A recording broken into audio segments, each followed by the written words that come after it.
pekalah.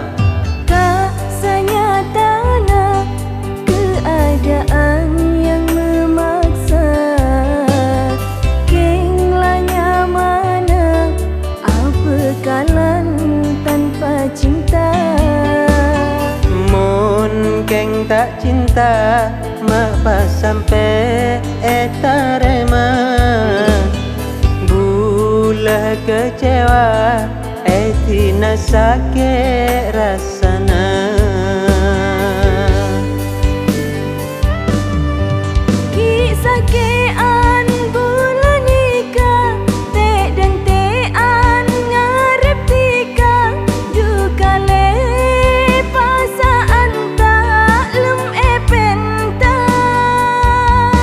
Rencana na tangkel telok tan pen tanah bulan petok, ku tahu na lah keluan orang semasok. Aku menerimanya demi ayah dan bunda. Kini engkau miliknya, semoga bahagia.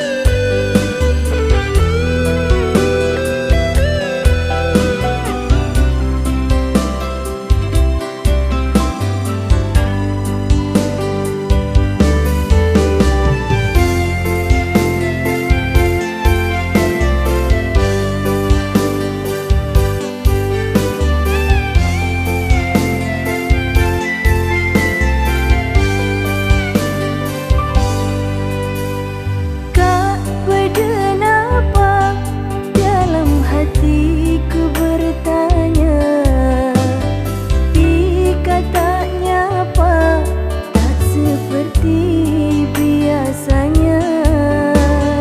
Terang ucap hati penuh cemas resah, teronya pak tako temu pekalah.